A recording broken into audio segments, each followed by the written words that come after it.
Hey guys, welcome to Mysewbliss. Today I'm going to show you how to make this darling baby sleep sack. It's super quick and easy and is the perfect baby gift or just perfect for any baby in the winter or summer. So I'm making mine for my son. He sleeps in these every night and he is growing out of the one that I bought him, and I thought, hey, why not make one? So I'm excited to show you guys how to make this. I got this darling fabric from Joann's and I just am really excited about it. It's kind of like a minky, but on the inside it's really soft too. Whereas most minkies I've seen aren't soft on the other side and they're scratchy. So you guys can pick out whatever fabric. I suggest a really soft, warm, cuddly kind for the winter and more of a light jersey knit for the summer. It is going to need a little bit of stretch. So some other supplies that you're going to need are, of course, the pattern. And I'm using this McCall's pattern 4236. It's a great pattern, has a bunch of other different baby items on it. I'm actually going to be doing view B.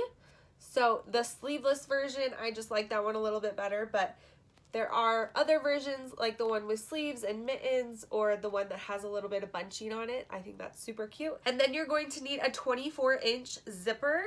I needed actually a longer one, but Joann's didn't have a longer one, so I did use the 24-inch, and I show you how to do that, and I show you how to put it in. It's super quick and easy and looks really great in this sleep sack. So if you've ever been nervous about doing zippers, don't worry. I show you exactly how to do it step by step, and it's super easy.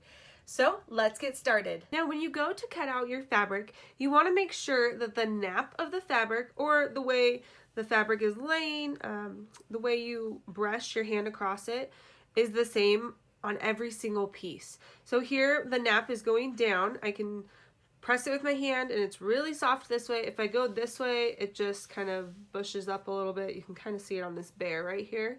And it's not as nice. So you want to make sure on all your pieces it's going the same way. This is super soft. It's all going down on mine. So I really like it like that. So now I'm going to take my pieces, and these are my two front pieces because you need two front pieces and one back piece for the view that we're making. And now I'm laying them right sides up, and then I'm going to take my back piece and I'm going to lay it with the right side right on top and going to match up the shoulder seams. So I'm just matching up those shoulder seams and I'll pin those together. Now, once you have your front and back pieces pinned together, I'm going to take mine over to my serger, and I'm going to be using my serger for this just to keep the edges clean.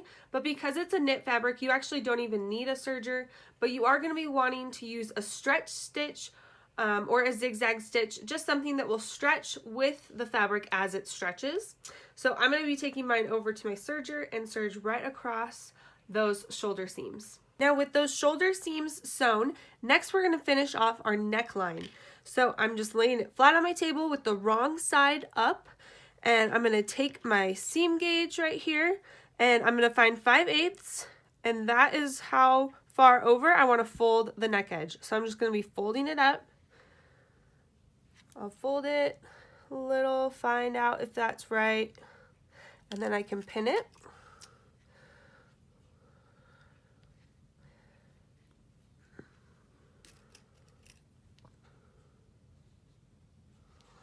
And then I'll just go around the entire neckline and do that.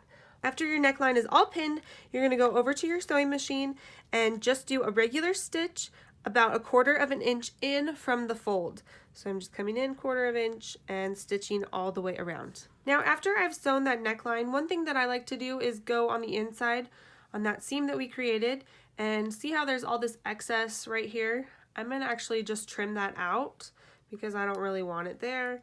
And it'll just make it look a little bit cleaner and a little bit nicer. So I'm just leaving about 1/4 inch.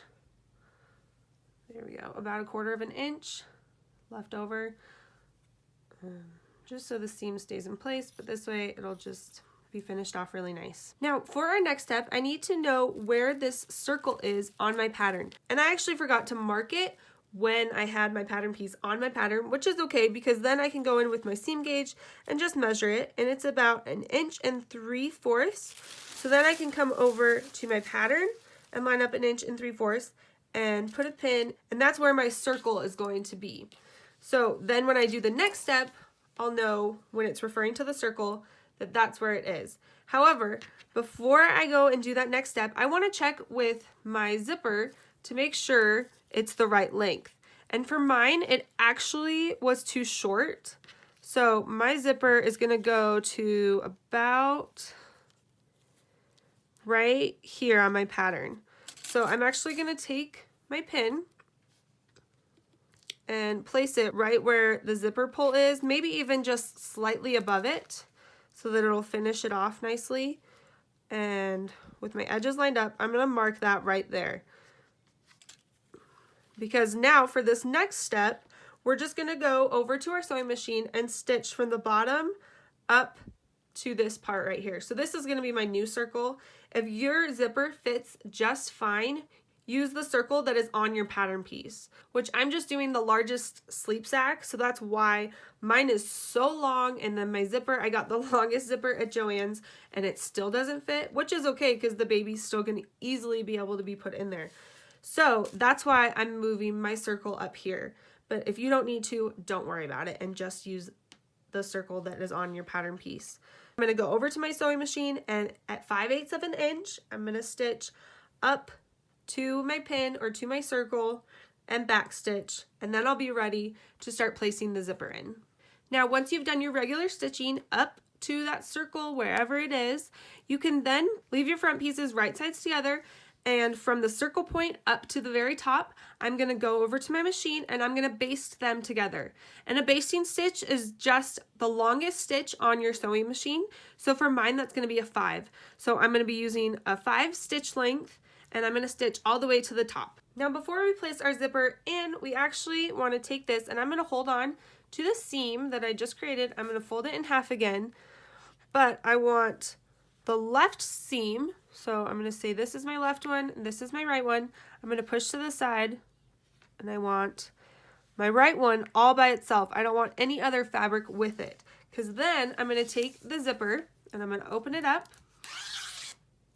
and I'm going to turn it so that the right sides are placed down on top of my seam. So technically it'll be right sides together because this is the right side of my fabric. You can tell in the color difference.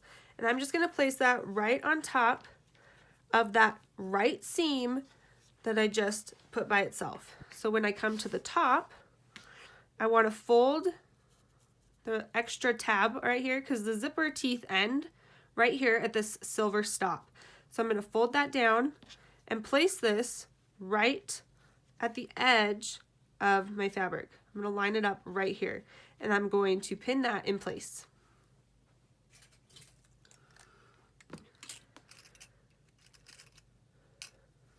Then I can go down my seam allowance with my zipper, and I'm going to line the zipper teeth up with the basting stitch that we just did, or with our 5/8 inch seam allowance. So I'm just going to tuck it up to the side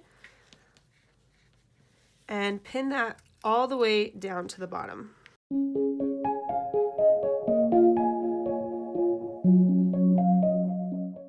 Now I'm going to take it over to my sewing machine, and I'm going to be basting again, and I'm just going to baste this edge of the zipper down just to the seam allowance. I'm not basting it to the front piece at all, just to the seam allowance that we've created, and I'm going to stitch it from the top all the way down to the bottom. And here is a closer look at what mine looks like at the top. I just folded it over so that way I can baste all the way down. And when I came down to the zipper tab, I just went out a little bit farther and stitched around it because I just had a regular foot on. Now, once you've done your basting on the right side, you can also do it on the left side if you want to. You don't have to, but that's just more if you just want a nice professional clean look. It helps to get a really good look for it. So I did it just in case, just to show you guys how it's gonna look, and then I made sure my zipper tabs are pulled down, my zipper is still pulled up. So now I can go over to my sewing machine, and with a regular stitch, I'm gonna stitch my zipper down, and I'm gonna be stitching through the seam allowance, through the zipper, through the seam allowance, and through the front piece. So I'll start up here, and I'll probably back stitch and come down. Mine's really long, like I said before. I'm going to come all the way down to the bottom, and when I get to the bottom where the teeth stop, there's a silver part right here. I'm actually going to stitch right above it, and I'm going to stitch across.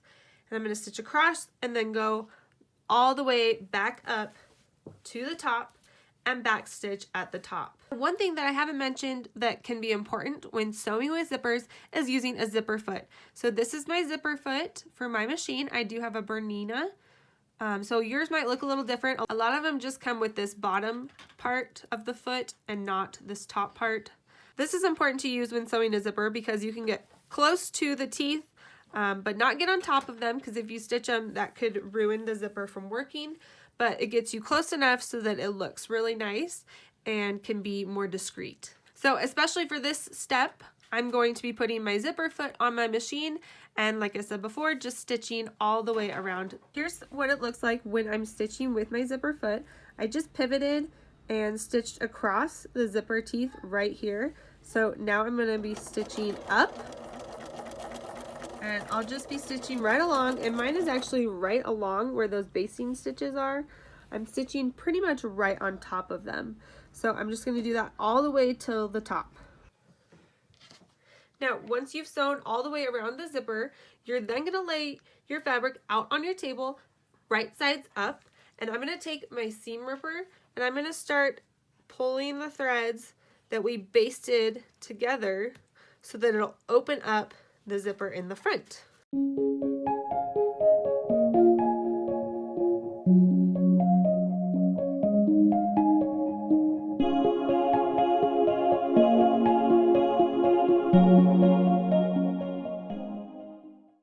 Now, once you've taken those basting stitches out all the way down, you should be able to then pull the zipper down and open up the front of the sleep sack. Once your zipper is put in, then we are going to line up our side seams and sew them together. So here I have my pieces on my table, right sides together, and here's one side, and I just started pinning all the way around, and I'm going to keep pinning, and I'm going to go all the way around to the other underarm.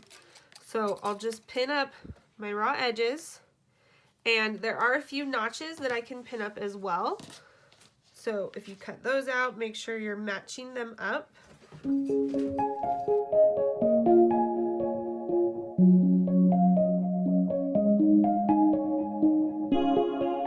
Now, once all your side seams are pinned together, you're then ready to sew it together. So I'm going to take mine over to my serger, and I'm just going to serge, like I said, all the way around under one arm to all the way to the other side.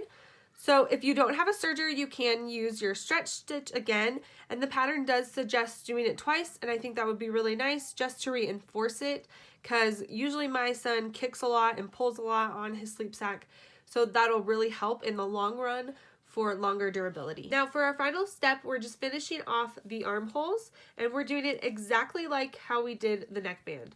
So here I've already pinned mine. I turned mine under 5/8 of an inch, so the right side is coming in on top of, this is my wrong side, so I just have it folded over, and then I'm going to go over to my sewing machine, and I'm just going to stitch at 1/4 of an inch all the way around. And I'm going to do that on both armholes. Once you have finished stitching down the armholes, I did trim it a little bit just like I did on the neckline, so feel free to do that. And then you are all done with your sleep sack. If you have a fabric that can be ironed, I suggest giving it a nice iron, especially around the hem down at the bottom and then on the zipper, but only if it is not a plastic zipper. If it is a plastic zipper, it will melt under heat, so just be really cautious about that. But then you are just all done with your sleep sack. I hope you guys enjoyed this video. I had a lot of fun making it. I'm glad with how quick and easy it was. I'm excited to make more for my son as he grows up and maybe for future babies. If you want to see more tips and tricks and more pictures, make sure to go check out my Instagram, Mysewbliss. Let me know if you have any comments, questions, or requests in the comments down below, and I will see you guys next time. Bye!